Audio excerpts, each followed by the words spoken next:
Hello dear bankers, नमस्कार, good evening, you all are welcome in this session. So आप सभी dear bankers का स्वागत है आज की क्लास में और हम आपके साथ जुड़ चुके हैं आपकी पीपीबी की क्लास के साथ।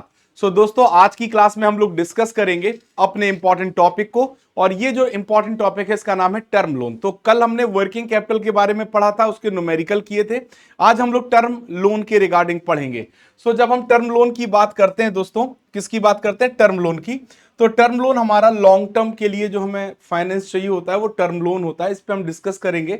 साथ ही साथ आज की क्लास में हम लोग लेटर ऑफ क्रेडिट का एक न्यूमेरिकल भी सॉल्व करेंगे और डीएससीआर के ऊपर बेस्ड भी एक न्यूमेरिकल सॉल्व करेंगे। तो क्लास तो उतनी ही है, लेकिन आपकी डाइवर्सिफाइड क्लास होगी जो आपके तीन इंपॉर्टेंट टॉपिक को कवर करेगी आपके परीक्षा के पॉइंट ऑफ व्यू से। ठीक है दोस्तों, चलिए तो क्लास को स्टार्ट करते हैं। सबसे पहले मेरा नाम है दोस्तों अरविंद सर और आप हमारे साथ जुड़ सकते हो हमारे Telegram channel JAIBCAIB by Arvind sir, या QR कोड को स्कैन करके भी आप हमारे साथ जुड़ सकते हैं। अब न्यूमेरिकल क्या दिया गया है लेटर ऑफ क्रेडिट का। इनका कहना है कि PQR लिमिटेड एक कंपनी है जो कि किसी बैंक ए से वर्किंग कैपिटल फैसिलिटी को अवेल कर रही है, यानी इंजॉय कर रही है। It has approaches the bank for letter of credit. अब उसने बैंक को अप्रोच किया कि आप हमारे लिए लेटर ऑफ क्रेडिट जारी कर दीजिए, क्योंकि इनको क्या परचेस करना है? रॉ मटेरियल परचेस करना है। ठीक है, रिलीवेंट इंफॉर्मेशन हमें यहां पे दी गई है।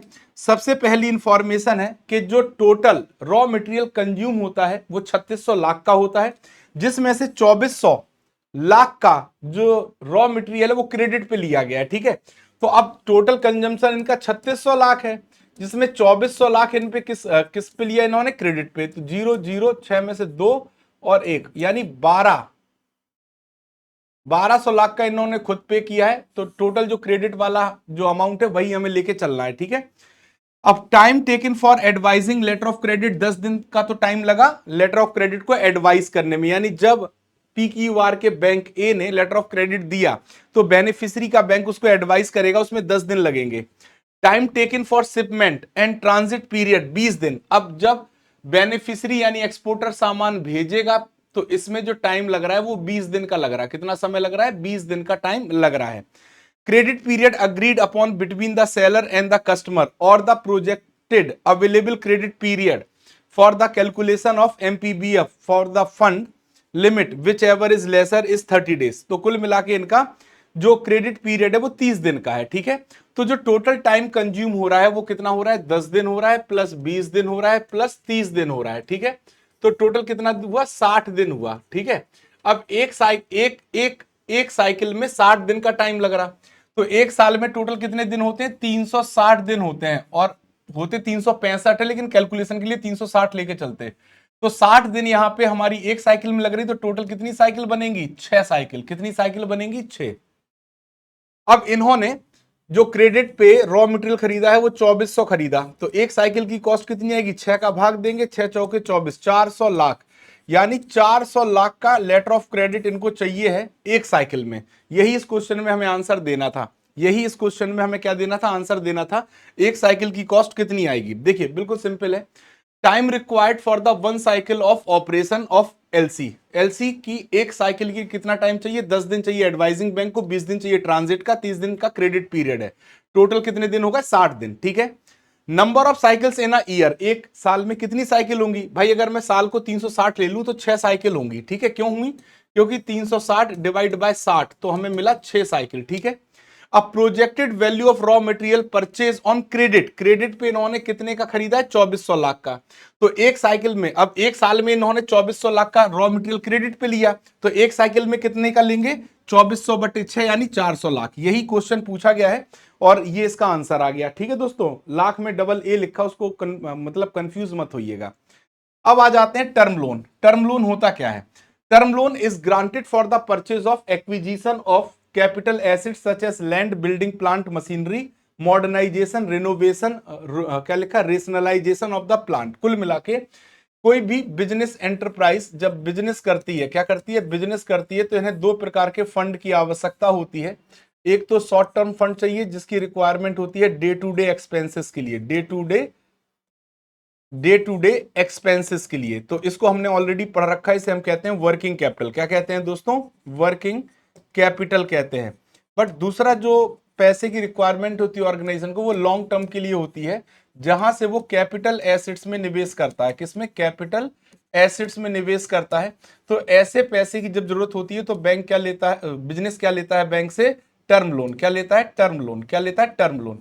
तो लॉन्ग टर्म के जो भी एसेट्स बाय करने हैं उसके लिए टर्म लोन लिया जाता है बैंक से। अब जब भी कोई कंपनी टर्म लोन लेती है तो टर्म लोन का यूज क्या है भाई? कैपिटल एसेट्स खरीदना।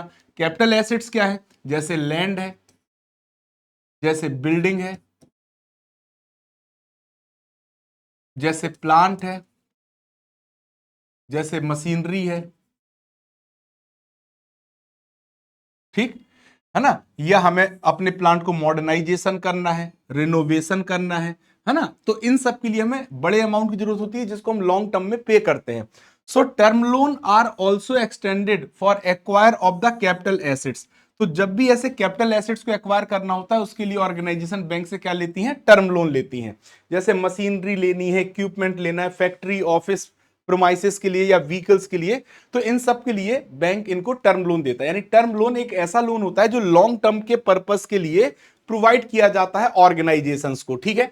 अब टर्म लोन की अगर हम बात करें तो जो टर्म लोन किसी भी ऑर्गेनाइजेशन ने किसी भी बैंक से जो भी टर्म लोन, बैंक से जो भी टर्म लोन लिया है किसी भी ऑर्गेनाइजेशन ने, वो टर्म लोन शॉर्ट टर्म में वापस नहीं कर पाएगी, है ना? इसको जब वो रीपेमेंट करेगा, क्या करेगी? रीपेमेंट करेगी। तो ये लॉन्ग टर्म में रीपेमेंट किया जाता है ना? फ्यूचर की अर्निंग से जो एसेट्स लिए उनसे फ्यूचर में जब क्या होगी? अर्निंग होगी। फ्यूचर में जब क्या होगी? अर्निंग होगी।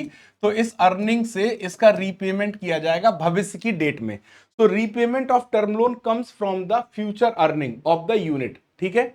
तो जो भी अर्निंग करेगी यूनिट उसमें से जो सरप्लस कैश जनरेट होगा, एक्स्ट्रा बचेगा, उस पैसे को क्या किया जाएगा? टर्म लोन को चुकाया जाएगा। In contrast to the working capital facility that is paid sale realisation from the operating stock. इनका कहना क्या है? सिंपल है। इनका कहना है कि अगर किसी कंपनी ने, किसी भी कंपनी ने, अगर किसी कंपनी ने जैसे वर्किंग कैपिटल के लिए अगर लोन लिया है, वर्किंग कैपिटल के लिए अगर लोन लिया है, वर्किंग कैपिटल के लिए अगर लोन लिया है, तो इस लोन को ये कंपनी कैसे पे करती है? जैसे ही अपने स्टॉक को क्या करती है? बेचती है, सेल करती है। तो इनको जो भी पैसा मिलता है उस पैसे से सबसे पहले ये वर्किंग कैपिटल में एक्सपेंस करती है तुरंत के तुरंत, क्योंकि ये इसके बिना ये पैसा आएगा ही नहीं। लेकिन जब उसी कंपनी के टर्म लोन की बात होती है तो जो टर्म लोन की बात होती है तो टर्म लोन कैसे पे करती है? जो भी फ्यूचर अर्निंग होगी, फ्यूचर में जो भी अर्निंग होगी, पैसा कमाया जाएगा, उसी में से पैसा बचा बचा के इस टर्म लोन को क्या किया जाएगा? पे किया जाएगा। So normally term loan are repayable in the instalments over a period ranging from 3 to 10 year. तो टर्म लोन हम कितने समय में प्रीपे करते हैं? 3 से 10 साल में। ठीक है दोस्तों? Credit risk therefore is greater in case of term loan than in case of working capital finance। अब देखो इनका कहना क्या, बहुत इंपॉर्टेंट बात यहां पे इन्होंने कही है कि अगर आप बात करते हैं, किसकी बात करते हैं? क्रेडिट रिस्क की। क्रेडिट रिस्क होता क्या है पहले ये समझो। क्रेडिट रिस्क होता क्या है? क्रेडिट रिस्क वो रिस्क होता है जब भी कोई बैंक किसी भी बोरोवर को अगर फाइनेंस करता है, किसी भी बोरोवर को अगर क्या करता है? फाइनेंस प्रोवाइड करता है, और बोरोवर अगर रीपेमेंट करने में डिफॉल्ट कर देता है, क्या कर देता है? डिफॉल्ट कर देता है। किस चीज के लिए? रीपेमेंट करने में, लोन का रीपेमेंट करने में अगर डिफॉल्ट कर देता है तो वहां से बैंक के लिए क्या जनरेट हो जाता है? Credit risk. क्या जनरेट हो जाता है? Credit risk. अब ये क्रेडिट रिस्क किस लोन में ज्यादा होता है? देखो, जब वर्किंग कैपिटल का लोन लिया जाता है, वर्किंग कैपिटल, तो ये वर्किंग कैपिटल का जो पैसा है ये तुरंत पे करना होता है, क्योंकि शॉर्ट टर्म के लिए होता है ये फाइनेंस, है ना? शॉर्ट टर्म के लिए, तो ये बैंक को तुरंत पे करना होता है। तो यहां पे क्या होता है? रिस्क कम होता है। यहां पे रिस्क क्या है? कम है। बट वहीं जब हम टर्म लोन की बात करते हैं तो टर्म लोन एक लॉन्ग पीरियड में, टर्म लोन के साथ कंडीशन क्या है? एक तो अमाउंट भी क्या होता है? लार्ज होता है। अमाउंट कैसा होता है? लार्ज अमाउंट होता है। और इसको रीपेमेंट भी लॉन्ग पीरियड में किया जाता है। रीपेमेंट भी लॉन्ग पीरियड में किया जाता है। तो इसकी वजह से क्या होता है कि यहां पे बैंक को जब रीपेमेंट किया जाता है तो यहां पे बैंक के लिए क्रेडिट रिस्क, यानी जो रिस्क है पैसा डूबने का या डिफॉल्ट होने का, वो ज्यादा होता है। ठीक है दोस्तों? डन है? क्लियर है? Cost of project and means of finance. अगर कोई भी प्रोजेक्ट लगाया जा रहा है तो उसमें जो कॉस्ट पड़ती है वो किस आधार पर पड़ती है? Assessment of project cost requires, जब भी आप किसी प्रोजेक्ट की कॉस्ट को असेसमेंट करते हैं तो वहां पे सबसे पहले आपको एस्टिमेट करना होता है cost of acquisition of capital assets, यानी आपके बिजनेस के लिए, यानी आपके बिजनेस के लिए है ना, किस किस कितने कैपिटल एसेट्स की रिक्वायरमेंट होगी, कैपिटल एसेट्स की जो रिक्वायरमेंट होती है इसकी कितनी कॉस्ट पड़ेगी, सबसे पहले इंपॉर्टेंट कॉस्ट है ये, ठीक। Cost of construction of building, अब आपको बिल्डिंग बनाने में कितनी कॉस्ट लगेगी इसको भी असेसमेंट किया जाता है। एनी अदर रिलेटेड एक्सपेंडिचर, अगर कोई और भी रिलेटेड एक्सपेंडिचर है तो उनकी भी कॉस्ट को यहां पे जोड़ा जाता है, ठीक है, डन है।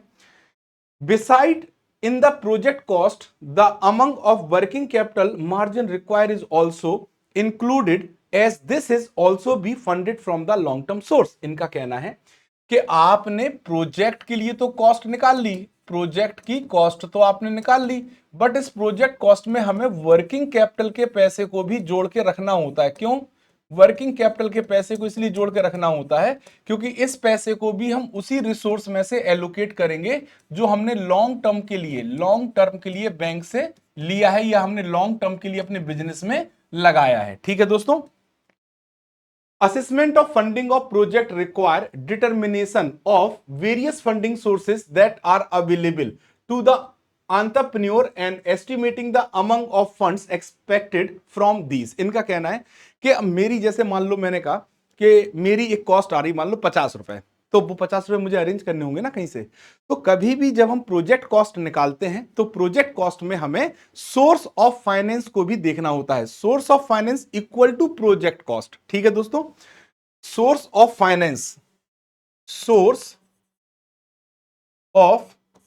फाइनेंस बराबर होता है कॉस्ट ऑफ प्रोजेक्ट के, यानी अगर आप किसी प्रोजेक्ट में जो भी आपका खर्चा लग रहा है तो तभी खर्चा लगाओगे जब उतना पैसा आप क्या कर लोगे, अरेंज कर लोगे। तो अगर हम बात करते हैं किसकी, सबसे पहले हम बात करेंगे कॉस्ट ऑफ प्रोजेक्ट हम कैसे निकालते हैं। लैंड एक्विजिशन में हमारा कितना पैसा लगा, साइट डेवलपमेंट बिल्डिंग और अदर सिविल वर्क में हमारा कितना पैसा लगा, प्लांट और मशीनरी में हमारा कितना पैसा लगा, मिसलेनियस एसेट्स में हमारा कितना पैसा लगा, इलेक्ट्रिकल फिटिंग्स में हमारा कितना पैसा लगा, है ना, प्रिलिमिनरी और प्री ऑपरेटिंग एक्सपेंस में कितना पैसा लगा, कंटिंजेंसी आपातकाल के लिए हमने कितना पैसा रखा, वर्किंग कैपिटल के लिए हमें मार्जिन कितना बचा के रखना है। इन सबको जोड़ते हैं तो हमें पता चल जाती है कि हमारे प्रोजेक्ट की कॉस्ट क्या है। अब जब हमें पता चल गया, मान लो मैंने कहा कि हमारे प्रोजेक्ट की कॉस्ट 40 रुपए आ रही, कितनी रुपए आ रही, 40 रुपए। तो अब ये 40 रुपए हमें क्या करना होगा, अरेंज करना होगा, सोर्स ऑफ फाइनेंस से हमें अरेंज करना होगा। इसमें शेयर कैपिटल है ना, जो लोगों ने पैसा लगाया शेयर खरीद के, वो पैसा भी हो सकता है। बिजनेस में कुछ पैसा रिजर्व एंड सरप्लस के तौर पर भी इन्होंने बचा के रखा है, या कैपिटल सब्सिडी इनको जो मिली है, या लॉन्ग टर्म इक्विटी फंडिंग, यानी इन्होंने लॉन्ग टर्म के लिए इक्विटी अपनी हिस्सेदारी बेच के पैसा उठाया है, या बैंक से टर्म लोन लिया है, या फिर अनसिक्योर्ड लोन लिया है किसी फ्रेंड से, रिलेटिव से, है ना, और पब्लिक डिपॉजिट। तो ये पैसा अरेंज करके हमें कितना लेके आना है, 40 रुपए, तब हम किसी प्रोजेक्ट को चला पाएंगे। तो याद रखिएगा, हमेशा जब भी हम असेसमेंट करते हैं किसी भी प्रोजेक्ट की कॉस्ट को, तो उसके लिए हमें सोर्स ऑफ फाइनेंस हमेशा बराबर होगा, यानी फाइनेंस बराबर होगा कॉस्ट ऑफ प्रोजेक्ट के, किसके, कॉस्ट ऑफ प्रोजेक्ट की। ये याद रखिएगा, हमेशा बराबर होगा। जैसे हमारा एसेट्स इक्वल टू लायबिलिटी होती है ना, वही बात है। जो हमारा कॉस्ट ऑफ प्रोजेक्ट है ये हमारे एसेट्स हो जाएंगे, और जो सोर्स ऑफ फाइनेंस ये हमारी लायबिलिटी हो जाएगी। ये हमारे क्या बन जाएंगे, एसेट्स, ये क्या बन जाएगी, लायबिलिटी। सो हमेशा एसेट्स बराबर क्या होना चाहिए, लायबिलिटी होना चाहिए। फिर आता है डेब्ट सर्विस कवरेज रेशियो, डीएससीआर हमें कैलकुलेट करना होता है। तो जब भी हमें डीएससीआर कैलकुलेट करना होता है, उसका मेन पर्पस क्या होता है, जब भी कोई बोरोवर बैंक के पास लॉन्ग टर्म के लिए फाइनेंस लेने आता है, यानी टर्म लोन जैसा कोई लोन लेने आता है, तो बैंक को सबसे पहले ये कैलकुलेट करना होता है कि जो भी लोन हम प्रोवाइड कर रहे हैं ये भविष्य की अर्निंग से वो पैसा हमारा दे पाएगा या नहीं। तो इस कैलकुलेशन को हम क्या कहते हैं, डीएससीआर, डेब्ट सर्विस कवरेज रेशियो। क्या कहते हैं दोस्तों, डेब्ट सर्विस कवरेज रेशियो, डीएससीआर, ठीक है। तो डीएससीआर क्या होता है, DSCR indicate the ability of a concern to service its term liabilities, यानी डीएससीआर एक प्रकार की वह क्षमता है जो बोरोवर अपनी टर्म लायबिलिटीज यानी लॉन्ग टर्म की लायबिलिटीज को रीपे करने में रीपे कर पाएगा या नहीं, उसको अगर हमें कैलकुलेट करना है तो हम किससे कैलकुलेट करेंगे, डीएससीआर से। The ratio is applied while appraising all term loan proposal. जब भी बैंक के पास कोई भी टर्म लोन के लिए रिक्वेस्ट आएगी, जब भी बैंक के पास कोई भी टर्म लोन के लिए रिक्वेस्ट आएगी यानी प्रपोजल आएगा, क्या आएगा, प्रपोजल आएगा, तो सबसे पहले बैंक उनका क्या कैलकुलेट करेगा, डीएससीआर कैलकुलेट करेगा। डीएससीआर को क्या करेगा, कैलकुलेट करेगा। जब कैलकुलेट कर लेगा तब वो बताएगा कि इसको हम अप्रूव करेंगे या रिजेक्ट करेंगे।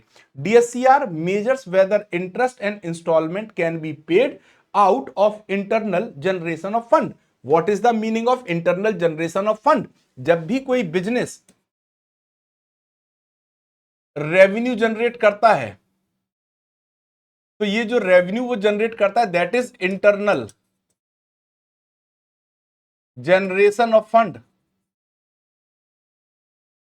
इंटरनल जनरेशन ऑफ फंड, ये भाई उसका जो पैसा उसने कमाया वो इंटरनल जनरेशन ऑफ फंड है, और इसी फंड से, इसी पैसे से उसको क्या पे करनी है, टर्म लोन की इंटरेस्ट प्लस इंस्टॉलमेंट जो भी पे करना है वो पे करना पड़ेगा। So it is calculate as a cash profit generated plus provision for interest divided by the total payment commitment. तो इसको हम कैसे करते हैं, नेट ऑपरेटिंग इनकम, डीएससीआर को हम कैलकुलेट करते हैं net operating income upon total डेप्ट सर्विस। टोटल डेप्ट सर्विस जो पे करना है, डेप्ट सर्विस, इससे हम लोग कैलकुलेट कर लेते हैं अपना क्या, डीएससीआर। तो डीएससीआर के दो फॉर्मूले होते हैं, ठीक है। पहला फॉर्मूला होता है डीएससीआर बराबर नेट प्रॉफिट, पहला फॉर्मूला होता है डीएससीआर बराबर net profit plus depreciation plus other non cash expense, sorry other non cash expense plus interest on term loan, ठीक है दोस्तों, upon interest on term loan और इंस्टॉलमेंट ऑफ टर्म लोन। तो ये टोटल डेब्ट सर्विस हो गई, ये टोटल नेट ऑपरेटिंग इनकम हो गई। तो इसको आसान शब्दों में हम अगर समझना चाहें तो net operating income upon total डेब्ट सर्विस, ठीक है। अब एक क्वेश्चन करेंगे तो हमें समझ में आ जाएगा कैसे। हमें क्वेश्चन में दिया गया है कि assume a business has following annual finance, इनके पास नेट ऑपरेटिंग इनकम 15 लाख है, प्रिंसिपल रीपेमेंट 8 लाख है और इंटरेस्ट पेमेंट 4 लाख है, ठीक। तो टोटल डेप्ट सर्विस कितना हो गया, टोटल जो डेप्ट सर्विस होता है, जो टोटल डेप्ट सर्विस है वो कितना हो गया दोस्तों, सर्विसेज हो गया कितना, 12 lakh plus, sorry 8 lakh plus 4 lakh, 8 lakh, 8 lakh plus 4 lakh. भाई क्योंकि आप प्रिंसिपल और इंटरेस्ट दोनों पे करोगे ना, तो टोटल डेब्ट सर्विस हो गई 12 लाख, ठीक। और नेट ऑपरेटिंग इनकम हमें दी गई है 15 लाख। तो हमारा डीएससीआर क्या हो जाएगा, डीएससीआर हमारा हो जाएगा 15 लाख बटे 12 लाख, 5 जीरो से 5 जीरो कट गए, तो 12 एकम 12, अब 3 बचा, दशमलव लगाया तो जीरो मिल गया, 30, 12 कम 12, 12 दूनी 24, 6 बचा, जीरो लगाया, 12 पंचे 60, यानी हमारा डीएससीआर आ गया 1.25। कितना आ गया, 1.25। डीएससीआर हमने कैलकुलेट कर लिया 1.25, बिल्कुल इजी वे में। तो ये थी दोस्तों आज की हमारी क्लास। आई होप आप सभी को क्लास समझ में आई होगी, जहां पे न्यूमेरिकल भी थे, टर्म लोन भी आपको समझ में आया होगा, और प्रोजेक्ट फाइनेंस में किन किन चीजों की रिक्वायरमेंट होती है उनको असेसमेंट करने के लिए उनको भी हमने समझा। तो आई होप ऐसे ही हम आपको क्लासेस के साथ न्यूमेरिकल भी समझाते जाएंगे। आप जुड़े रहिए, पढ़ते रहिए, और आप हमारे टेलीग्राम पे भी अपने डाउट हमसे डिस्कस कर सकते हैं। साथ ही साथ अगर आप कंप्लीट प्रिपरेशन करना चाहते हैं तो जेएआईबी महापैक आपके लिए बेस्ट है। 6 मंथ महापैक 2799, 12 मंथ महापैक 3999 और 24 महीने का महापैक 5999 का है, ठीक है। अब इस महापैक को ही हम क्यों बाय करें, तो महापैक हमें देता है कंप्लीट प्रिपरेशन का मौका, जैसे foundation batch, MCQ batch, crash course batch, है ना, जो भी बैच आएंगे आपको इस महापैक में वो अवेल करने का मौका मिलेगा, बशर्ते आपके महापैक की क्या होनी चाहिए, वैलिडिटी अवेलेबल होनी चाहिए। तो आपके चारों जो कंपलसरी पेपर हैं वो इस महापैक में फुली कवर हो जाते हैं। साथ ही साथ आपके लिए जेएआईबी फाउंडेशन बैच हमारा चल रहा है, आप इस बैच के साथ जुड़ सकते हैं और अपनी प्रिपरेशन कर सकते हैं रेगुलर और प्रो प्लान के साथ। एमसीक्यू बैच भी हमारा स्टार्ट हो गया है, जेएआईबी एमसीक्यू बैच मई 2026 के लिए। और अगर आप इंडिविजुअल सिर्फ एमसीक्यू बैच के थ्रू अपने प्रिपरेशन करना चाहते हैं तो 1999 में रेगुलर प्लान और 2999 में प्रो प्लान सब्सक्राइब कर सकते हैं। साथ ही साथ आरबीआई ग्रेड बी के लिए हमारा समर्थ 2.0 बैच चल रहा है या नया आने जा रहा है। तो 2.0 बैच के साथ आप जुड़ सकते हैं, फेज 1 और फेज 2 की तैयारी कर सकते हैं। बैंकर्स बुक, जो bankers as set of 4 books हैं जेएआईबी की, पीडब्ल्यू की, ये किताबें आपको लीस्ट प्राइस में पीडब्ल्यू स्टोर, फ्लिपकार्ट और अमेजॉन से मिलती हैं। इन किताबों की खासियत है इसमें संपूर्ण थ्योरी कवर की गई है, हिंट एंड सॉल्यूशंस आपको दिए गए हैं, हर एक यूनिट के बाद क्वेश्चन और case study based question, mind map with quick revision. तो कंप्लीट प्रिपरेशन के लिए आपको वो सभी चीजें उपलब्ध हैं पीडब्ल्यू की तरफ से, जो आपके जेएआईबी एग्जाम को फर्स्ट अटेम्प्ट में क्वालिफाई करने की अनुमति देते हैं या मदद करते हैं। सो आज के लिए बस इतना ही। Thank you very much. I hope आपको क्लास समझ में आई होगी। So thank you all, thank you very much.